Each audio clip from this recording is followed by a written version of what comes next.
Halo semuanya, kembali lagi di channel Naik Level. Pada video kali ini saya akan membahas saham yang di request masih untuk tanggal 11 sampai 17 Februari 2024 ya. Hari ini tanggal 23. Dari 26 saham yang di request di periode 11 sampai 17 Februari ini saya sudah membahas 4 saham. Ya, sekali lagi saya mohon maaf kalau tidak bisa membahas semua saham yang di request teman-teman ya. Saya akan memprioritaskan yang pertama adalah yang paling banyak di request ya. Kemudian jika jumlahnya sama, saya akan prioritas yang saya bold kuning yang belum pernah saya bahas di channel ini, dan artinya yang saya tidak bold kuning saya sudah pernah bahas di channel ini. Teman-teman bisa search menggunakan keyword analisa saham kode emiten like level ya. eh Hari ini saya akan membahas PANI ya, di mana saham PANI ini ada kemiripan dengan saham brand ya. Jadi saya sekalian bahas aja saham PANI. Oke, PANI per tanggal hari ini 23 Februari 2024 harganya 5.300 ya, hari ini turun. Kemudian kita akan bahas seperti biasa dari 5 parameter ya, dari kinerja harga sahamnya, dari fundamentalnya, kemudian dari seasonality, bandarmologi, dan teknikalnya nanti ke depan seperti apa. Oke, ini listing di bursa tahun 2018 dengan IPO price-nya 108 ya.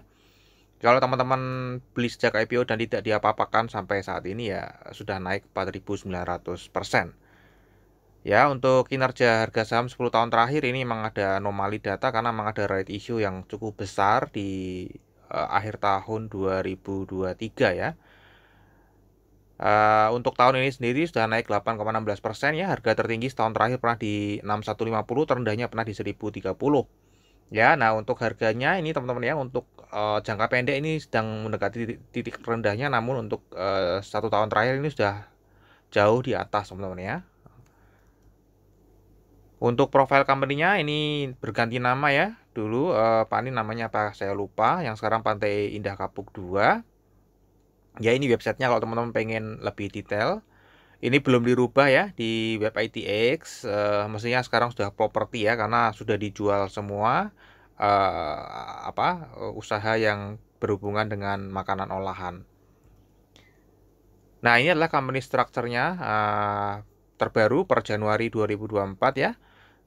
PT Multri Arta Pratama ini yang pengendalinya, di mana ini joint venture dari PT Agung Sedayu dan Tunas Mekarjaya ya. Ini milik Agung Sedayu dan ini milik Salim Group ya.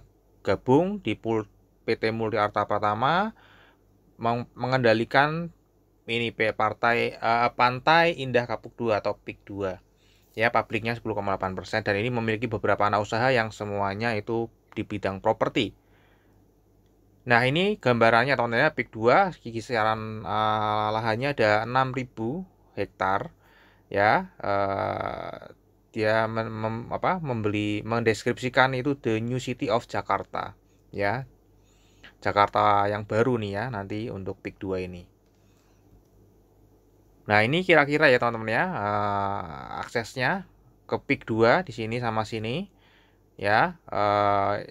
Ini bisa lewat Gulf Island ya. Teman-teman bisa cek sendiri di web ya teman-teman ya. Kemudian ini adalah development areanya. Ini nanti yang akan dikerjakan, bagian-bagian dikerjakan oleh anak-anak usahanya dari PANI ya.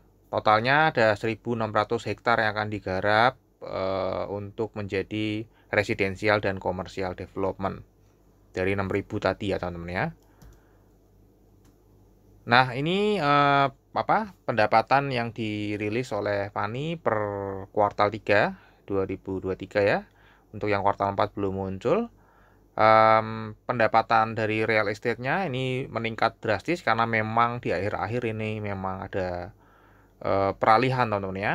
Kemudian dari sewa lahan dan lainnya ini yang mungkin sebelumnya ya, penjualan barang juga sebelumnya ya. Sekarang fokusnya ke properti aja. Nah, ini pendapatannya juga berubah signifikan ya. Simpelnya ini PANI ini menjadi perusahaan baru lah ya. Di tahun 2023 kemarin tuh dia murni menjadi perusahaan baru ya. Jadi ya kayak PIK 2 itu kayak backdoor listing lah, kira-kira seperti itu ya. Nah, ini ya kinerja di 2022 sudah naik ya. Kemudian di 2023 dia naiknya cukup signifikan dan Kita lihat ya, ini di target di 2024 juga sangat ambisius ya, naik 2 kali lipat ya. Jadi 5,5 triliun, dan kalau misalnya kontribusinya itu sama dengan 9 bulan pertama 2023 laba bersihnya 43,2%, berarti kira-kira akan menghasilkan profit 2,2 triliun ya di tahun 2024 saja. Ya, oke. Jadi ini ya saya sudah bilang ya, ini kita mungkin bisa ngelihatnya di 2023 aja atau bahkan di 2024 ya, karena benar-benar sudah full year ya untuk fokus ke properti. Nah, ini pendapatannya ya, ini masih naiknya luar biasa ya, 344, laba kotornya naik tinggi, laba usahanya juga naik sangat signifikan, laba bersihnya juga naik 2038%. Ya, ini untuk price to book value-nya. Nah, ini karena ada red issue di kuartal 4 yang belum masuk di book value-nya ya, sedangkan jumlah sahamnya sudah menggunakan saham saat ini, sehingga terjadi anomali data ya. Ini saya menggunakan data book value kuartal 3, namun jumlah lembar sahamnya jumlah lembar saat ini. Nah, ini saya rubah, saya hitung secara manual. Ya, jika rate issue-nya sudah dimasukkan, itu kira-kira PBV-nya masih di bawah rata-rata ya, di mana rata-rata perdagangan 6. Nah, sekarang tuh 4,5, jadi sebenarnya masih di bawah rata-rata. Nah, kemudian untuk pair-nya ini juga masih di bawah rata-rata ya, meskipun sangat premium ya pair-nya ya, teman-teman ya.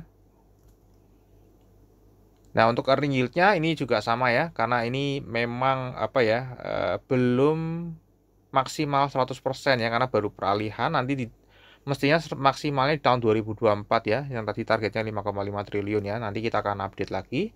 Jadi sebenarnya kondisi valuasi saat ini tuh belum mencerminkan keadaan yang sebenarnya, teman-teman ya. Nanti tunggu kuartal 4 untuk book value, dan nanti menunggu perform tahun 2024 untuk pair, earning yield, dan segala macam ya. Untuk harga wajarnya saya juga sudah buat dua. Yang satu book value berdasarkan sebelum right issue, ya pastinya sangat mahal karena memang right issue-nya cukup besar. Ya, jadi ini nggak fair juga kalau saya pakai, namun saya juga nggak mau nanti seolah-olah pom-pom. Ya, saya hitung manual, saya kasih dua-duanya. Ini yang saya hitung manual, mungkin bisa salah. Ya, setelah right issue dimasukkan, itu PBV-nya itu ada jadi 1172. Ya, dimana harga wajarnya di 1100 sampai 1700, ini pun masih mahal ya, masih lebih mahal daripada fair value-nya ya, memang karena ini ekspektasinya sangat tinggi ke depan, teman-teman ya. Kalau perusahaan ekspektasinya tinggi, pastinya harganya ekspektasinya tinggi di masa yang akan datang, pasti harganya seperti ini ya, tinggal nanti dia akan growth atau tidak ya. Kalau growth dia akan memunculkan future value. Untuk dividen ini belum pernah memberikan dividen, dan kemungkinan juga tidak akan memberikan dividen dalam waktu dekat ya, karena masih fokus untuk pengembangan ya. Kemudian untuk EPS ini ya, ini masih juga belum belum valid ya, karena kita tunggu nanti kuartal 4 ya, karena pasti akan berubah lagi karena jumlah sahamnya berubah. Untuk dividen tadi sudah sebutkan ya, belum akan memberikan dividen ya. Kemudian untuk kesehatan finansialnya, untuk quick ratio-nya ini oke ya. Sorry, ini masih di bawah 1 jauh ya, namun ini kan sebelum right issue ya. Sekali lagi ini sebelum right issue. Nanti right issue karena dia ada penambahan modal. Kondisinya belum tahu ya. Jadi ini per kuartal 3. Ratio juga per kuartal 3, dan debt to equity ratio-nya mestinya akan menjadi sangat lebih kecil ya, debt to equity ratio-nya ya, karena ini dengan ekuitas saat ini aja dia sangat kecil, apalagi ekuitasnya bertambah ya karena right issue ya, pastinya akan lebih kecil lagi ya.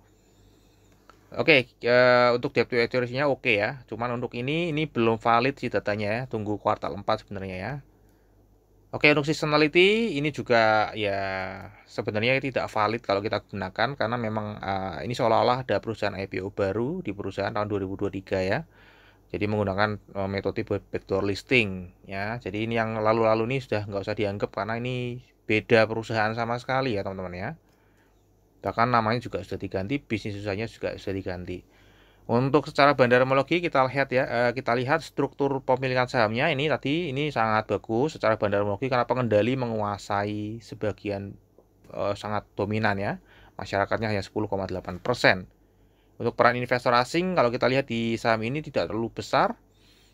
Januari Februari ini lumayan lumayan membeli, mengakumulasi ya. Kita lihat di sini, namun dari sejak tanggal 16 sampai 23 ini cenderung buang barang. Kalau kita lihat ini 3, jadi dia turun 3 jadi seringnya turun teman-teman ya. Jadi seringnya kalau dia jual harganya turun ya. Jadi mungkin dari tanggal 16 sampai 23 harganya pastinya turun nih ya. Nanti coba dicek ya. Nah, untuk kepemilikan retailnya teman-teman ya, ini dari Januari 2023 sampai Januari 2024. Ya, kalau kita lihat ya, signifikan naiknya. Setahun terakhir naik 6.000 atau sekitar 7.000 orang. Namun, ternyata jumlah lembar sahamnya justru malah turun, teman-teman ya. Justru malah turun. Average-nya juga turun dan value per holder-nya ini juga turun ya. Jadi semestinya ini ada penambahan, namun ada yang keluar ya. Jadi ada investor existing yang ada di dalam yang dia di atas rata-rata value-nya ya, kepemilikannya di atas rata-rata, dia exit ya, digantikan oleh retail-retail yang kecil-kecil ini masuk ya. Sehingga jumlah lembar sahamnya setahun terakhir turun ya, bahkan rata-ratanya ikut turun ya. Sekarang cuma tinggal jadi 200 juta per orang ya. Untuk dari Desember ke Januari kalau kita lihat jumlah orangnya justru turun, lembar sahamnya juga ikut turun ya. Jadi memangnya ada yang exit ya, namun kalau kita lihat value per holdernya naik, berarti yang exit memang lebih kecil dibandingkan dari rata-rata existing yang punya existing. Jadi yang keluar dari Desember ke Januari ini yang kepemilikannya di bawah 200 jutaan rata-rata teman-teman ya. Oke, kemudian kalau kita cek untuk perpindahan saham setahun terakhir ya, perpindahan seluruh sahamnya setahun terakhir, kalau kita lihat di garisnya ini turun, namun tadi di sini karena ada anomali ya, red issue ya. Jadi kita lihatnya mungkin ini aja ya, band detektornya big accumulation.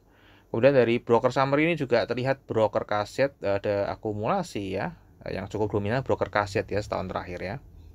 Kita lihat lebih detail, ini memang rada sulit dianalisa karena ada dilusi ya teman-teman ya.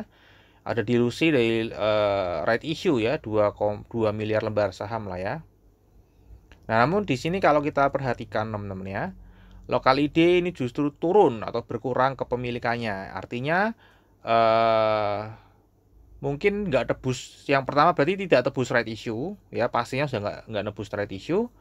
Kemudian yang kedua ada yang exit ya, tadi yang sudah diinfokan ya, ada pemain-pemain yang besar, pegangnya cukup besar itu exit ya. Ini exit dan yang lainnya justru menambah kepemilikannya. Jadi ini memang terkonfirmasi sedang ada akumulasi ya teman-teman ya.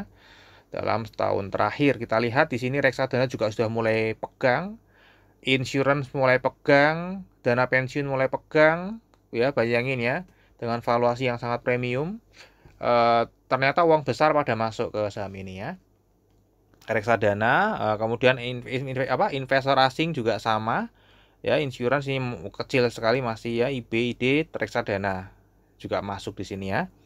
Sekuritas asing juga ada ya. Jadi memang uang besar sedang masuk ke saham ini ya, meskipun tadi kalau kita lihat valuasinya masih mahal ya. Secara kalau kita investor retail diajari value investing, itu pasti ya saham yang dijauhi ya.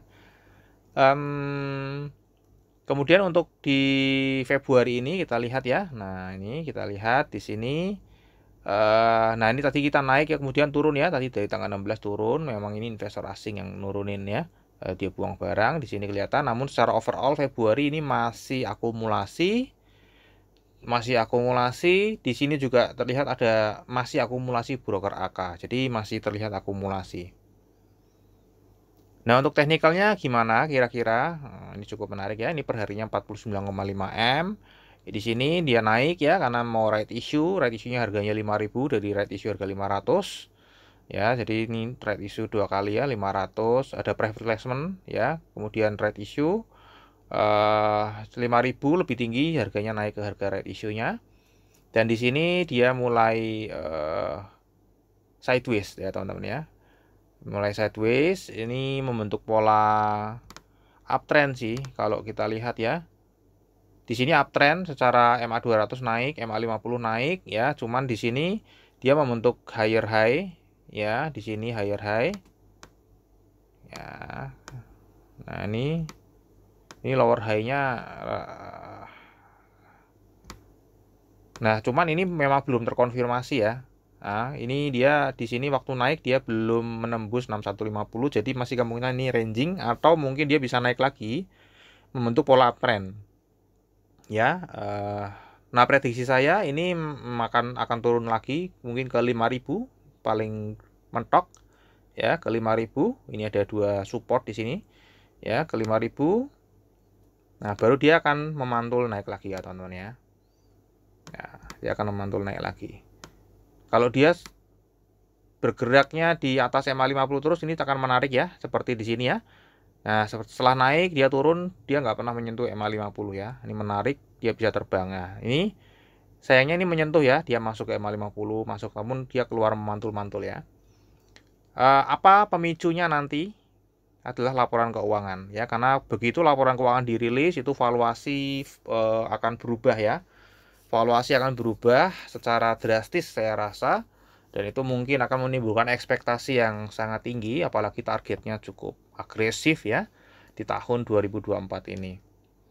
Ya, jadi ekspektasi ini memang kayak dulu ya, kita ada bank digital dengan ekspektasi yang tinggi, harganya naik meskipun valuasinya sangat mahal. Ya, jadi PANI ini memiliki kemiripan atau kemungkinan ya terjadi hal yang sama. Gitu ya teman-teman ya. Tadi kita lihat juga, sorry tadi saya lupa ya, kepemilikan retailnya ya. Nah, kepemilikan retailnya di sini, nah ini juga sama ya, kecil, hanya 3,14% ya. Jadi setelah harga naik sampai 5000 ternyata tidak terjadi distribusi. Ya, intinya itu ya, ternyata tidak terjadi distribusi ya. Sama mirip seperti yang saya bahas brand kemarin ya. Harganya sudah naik, tapi tidak terlihat sedang distribusi. Justru malah pengendalinya mengubah sahamnya dari script plus menjadi script. Berarti ini tidak ada niat untuk menjual sahamnya di harga tersebut ya. Oke, jadi itu teman-teman ya. Terakhir kita akan masuk ke risamnya. Untuk kinerja jangka panjangnya naik, kinerja jangka pendeknya naik, valuasi mahal, belum pernah bagi dividen, dan 2024 kemungkinan tidak akan bagi dividen, berpotensi naik di atas 60%. Ini tadi nggak cukup data ya, karena ini masih baru ya. Saya anggapnya ini perusahaan baru teman-teman ya di tahun 2023, karena benar-benar berubah nama, berubah bisnis, berubah pengendali ya. Kemudian untuk Bandarmologi ini Januari ke Januari sedang akumulasi, 1 sampai 23 Februari juga sedang akumulasi. Technical ini saya simpulkan ranging dulu aja, 150 sampai 6150. Nanti kalau dia berhasil tembus ke atas 6150 ya. Nah, ini berarti dia mengkonfirmasi uptrend ya. Oke. Oke, terakhir teman-teman ya, disclaimer sekali lagi, jadi analisa yang saya bagikan di YouTube ini adalah analisa saya pribadi yang tentu saja juga bisa salah teman-teman ya. Ini bukan ajakan jual atau beli saham PANI. Silakan teman-teman tetap wajib melakukan analisa sendiri jika ingin menjual atau membeli saham PANI. Jadikan video saya ini hanya sebagai second opinion. Kalau misalnya analisa yang saya bagikan ini mendukung analisanya teman-teman, ya mungkin bisa diambil keputusan investasi. Namun jika ternyata analisa saya ini kontra dengan analisanya teman-teman, ya mungkin bisa dianalisa ulang lagi untuk lebih memantapkan ya. Dan sekali lagi PANI ini untuk secara fundamental valuasi ini terbilang cukup premium ya, pastinya akan dijauhi sama orang-orang yang mempelajari value investing. Jadi ini cukup beresiko ya, kalau value investing tidak masuk biasanya sahamnya disebut saham beresiko tinggi. Kalau turun pasti ke harga wajarnya tadi ya, harga wajar yang saya sebutkan tadi. Oke, sampai di sini dulu aja analisa video saham PANI ya. Semoga bisa bermanfaat. Kita akan ketemu lagi di video yang berikutnya.